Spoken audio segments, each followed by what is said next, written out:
Hello everyone, this is the Bovine Terror, and today we are at the Albuquerque BioPark Zoo. Today we're going to be looking at 5 really cool semi-aquatic reptiles that are all found in North America and right here in this zoo. So the first species of reptile that we're going to be looking at today is the American alligator. So American alligators are one of the only crocodilian species in the world that are not endangered anymore, which is really cool. There's not a lot of them that are in good standing right now, but it's cool because the American alligator is one of them. They are also only one of 2 living alligator species alive today, those 2 being the American alligator and the Chinese alligator. And the Chinese alligator looks a lot like American alligators, it's just a lot smaller, and they have different behaviors as the American alligators. So these guys only live in the southeastern United States. These are strictly freshwater animals, and they do not live in saltwater at all, unlike a few other crocodilian species. Their diet mainly consists of, well, pretty much any living animal that they can eat. They'll eat aquatic animals like amphibians, they'll eat reptiles, they'll eat fish, and they'll also eat terrestrial animals. So what they'll do is they'll sit under the water and wait for an animal to come down and take a drink.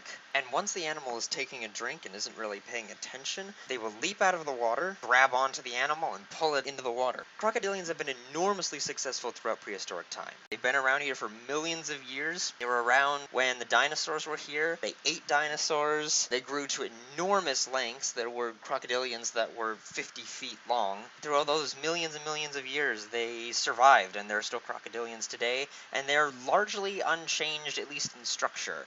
American alligators are interesting because their social structure is kind of strange for crocodilians. Most of their species are pretty solitary animals. They will tolerate having other crocodiles in their territory, usually during a mating season or something like that, but there are some crocodilians, like American alligators and Nile crocodiles, where they're okay hanging out together in really big groups. And that's why in this enclosure there's a whole bunch of them all together, is because they're happy to do that. Not all crocodilians are like that. In fact, most of them aren't like that. Most of them are very territorial, and they'll kill, well, not usually kill, but they will attack and try to drive off other crocodilians out of their territory, and sometimes they will kill them to do so. So yeah, American alligators are kind of neat in that regard.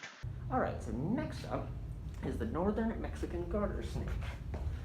So, it's a little bit hard to see, so I'll take pictures of him individually. The northern Mexican garter snake is an inhabitant of the southwestern United States into Mexico and into northern Central America. This guy used to be quite common throughout the Americas. However, now it is quite endangered because people take too much water out of deserts, which are the environments that they like to live in. There are problems with invasive species, such as bullfrogs, because bullfrogs will eat these guys. But in the places they do still exist, they live in and around streams because they're semi-aquatic, and they're very, very good swimmers. I've seen other garter snakes, not this particular species, but I've seen other garter snakes in the wild swimming in the water, and they're very, very good swimmers. They're very fast, very efficient. The northern Mexican garter snake's primary diet includes fish, tadpoles, aquatic insects, and amphibians, with the occasional terrestrial insect. Their diet is primarily aquatic animals, though, because they are semi-aquatic, and it's just much easier for them to catch food there than it is on land. Alright, so next up on our list of animals to look at is the green basilisk lizard. The basilisk is indigenous to Central America, and it was named a basilisk because the locals there have a mythical snake-like dragon creature that they believe that the basilisk resembles. And the local belief in the area is that the basilisk is so venomous that even looking at it can kill you, which is interesting because basilisks are not venomous at all. They are completely harmless to people. But kind of an interesting story that came about from that. So the basilisks are actually omnivorous lizards, so they'll eat vegetation, they'll eat fruits, and they will also eat insects or small vertebrates like other lizards or amphibians or mammals or something like that. What makes basilisks really cool is an escape mechanism they have is that they can just run on water, which is why they have a nickname called the Jesus Christ lizard. Basilisks will actually get up on their hind legs and they can run along the surface of the water. The way that they do this is that they have very, very large back feet with really long toes that has flaps of skin that come out when they need them to, and it creates a very large surface to step on the water. And they slap the water really hard with their back feet when they run. They create an air pocket that sits between their foot and the water, and it gives them a little bit of a surface to stand on, and they move fast enough and they're light enough that they can do this and still remain on the surface of the water without sinking. On the flip side though, even if this doesn't work, they're actually really, really good swimmers, and they can actually hold their breath for up to 30 minutes. And thankfully, these guys are of least concern. So these guys are totally good to go. They're actually doing really well, which is really cool because they're really, really cool little lizards. And glad they're still around, they're still doing well. All right, so next up is the alligator snapping turtle. And just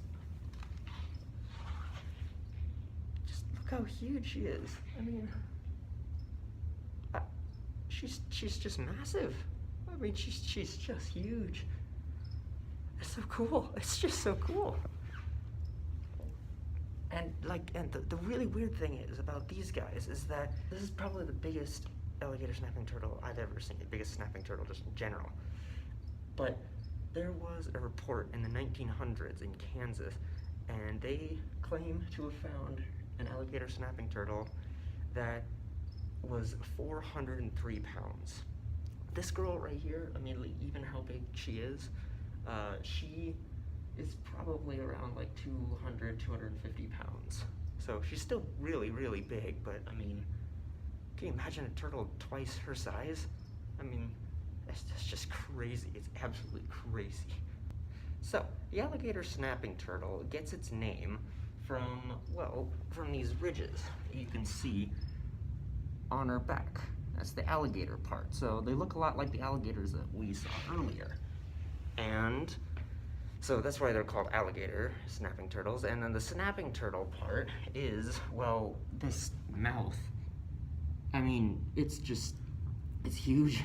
It's a really kind of scary looking thing. But essentially what it is that, and you might be able to see inside, but what they do is they sit really, really still like this.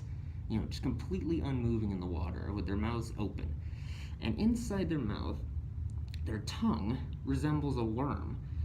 That tongue will look like a worm and it acts as a lure. And so fish will see that tongue moving around, think it's a worm, go in to try to eat it, and when they go inside of its mouth, then it just snaps its mouth shut really quickly and traps the fish inside and eats it.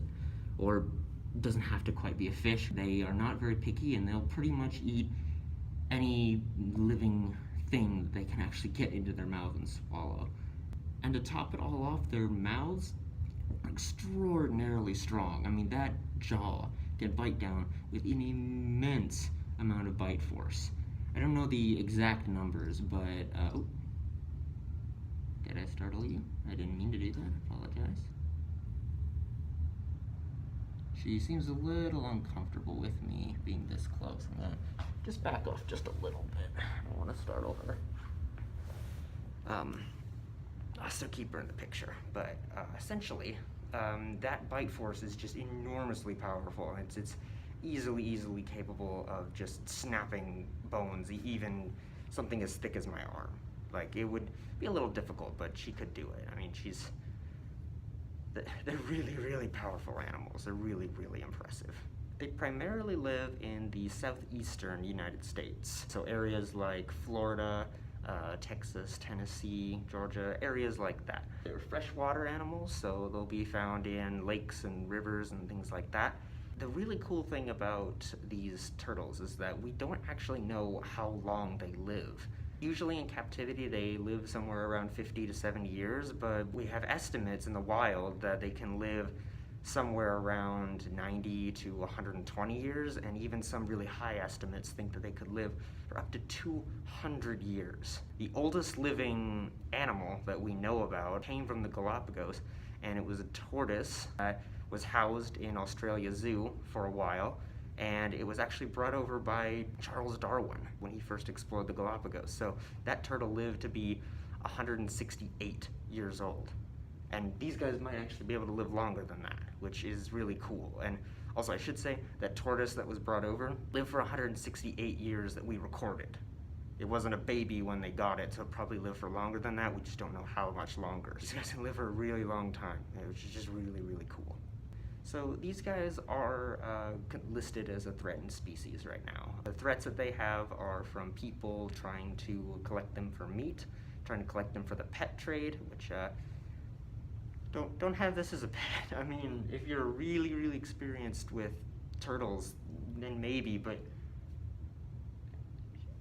she's so big. She's huge. I mean, what do you do with her? I mean, that'd be so difficult to take care of. So, but yeah, people collect them for the pet trade because when they're little, they're a lot easier to handle.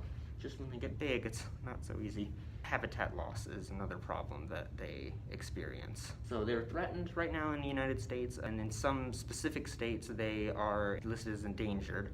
But there are conservation efforts going out to try to help these guys, especially habitat restoration and laws hammering down on the pet trade, because you don't want this as a pet. It's just really, really bad idea to have as a pet. So yeah, things you can do to try to help out is don't get these guys as pets by any means. Do not get these guys as pets, and don't eat meat from alligator snapping turtles because they're threatened, and we don't want to keep eating them and possibly kill them. So just eat something else. Lastly is the cottonmouth or water moccasin. Both names have kind of interesting meanings for why they call it that. It's called cottonmouth because the inside of its mouth, it's not going to open its mouth, and I don't want it to because that means that it's afraid. But the inside of its mouth is really, really white, and that's why it's called cottonmouth, which I think is really cool. It's really cool to see them. I've actually gotten to see them in Texas a few times, and they're really, really cool looking. And then the name water moccasin is because these snakes are semi-aquatic, and in fact, they're the only semi-aquatic viper in the world. And they're really, really phenomenal swimmers. I have seen them swim in person, and they're really, really good at it. That's why they're called water moccasins. And the moccasin part is because people used to use their skins to make shoes, moccasins out of them, so that's why they're called water moccasins. So these guys are venomous. All vipers are venomous, so since this guy's the only semi-aquatic viper, he is going to be venomous. They're often known to be aggressive snakes. To be honest, this aggression is a little over-exaggerated. They are more aggressive than your average snake in North America, but then again, in North America, we don't have very many aggressive snakes. So the aggressiveness of the snake is basically that if you disturb them, which again, they're not going to come up and attack you, it's only if you disturb them, because I've seen water moccasins, and the vast majority of the time they just run away. So what these guys will do is that if they're disturbed, they will strike and they'll hiss, and they'll actually kind of move toward you to try to intimidate you to leave. They're not going to chase you though, they're just going to move toward you to try to say, like, I'm not afraid of you, I'm going to scare you away, even though they are afraid, and that's why they're doing it. But that's kind of why they're known as being aggressive, is because they are more aggressive than the average snake in the US, but they're not that aggressive in general. So they live in the southeastern United States, just like the alligator snapping turtle, and they actually have pretty similar ranges in general. Being semi-aquatic, their diets consist of fish, amphibians, other aquatic vertebrates or semi-aquatic vertebrates, and even other aquatic snakes, like the Texas water snake, things like that. They'll actually go and eat other snakes like that. And so these guys are at least concerned, which is really cool, because they're doing well. However, they do get killed and hunted a lot, just because a lot of people still don't really like venomous snakes. Hopefully they'll watch the video that I put out about venomous snakes in North America. These guys are just really cool. They're just really, really beautiful snakes. They're really, really cool mouths, and yeah, they're just really cool snakes. So hopefully people stop killing them, but on the bright side, they're not in danger of going extinct, so that's cool. Today we've looked at 5 amazing semi-aquatic reptiles from North America. Many of these animals may seem scary or gross at first, but I hope today I've at least let you learn a little bit about these animals that will encourage you to go out and experience them for yourselves to decide how you feel about them. It is true that these animals can be dangerous, but the beautiful thing about these reptiles is that none of them will hurt you as long as you are careful around them. Anyone can have fulfilling and safe encounters with these amazing animals, as long as you give them space to live their lives the way they want to live. None of them are interested in hurting us, so as long as you respect their personal space, they'll respect yours too. And then you'll get to watch them and hopefully gain some really cool experiences. Or just go to a zoo, like I did. It's by far the safest way to watch and learn about any kind of animal, and it may even allow you to see animals you might never see in the wild.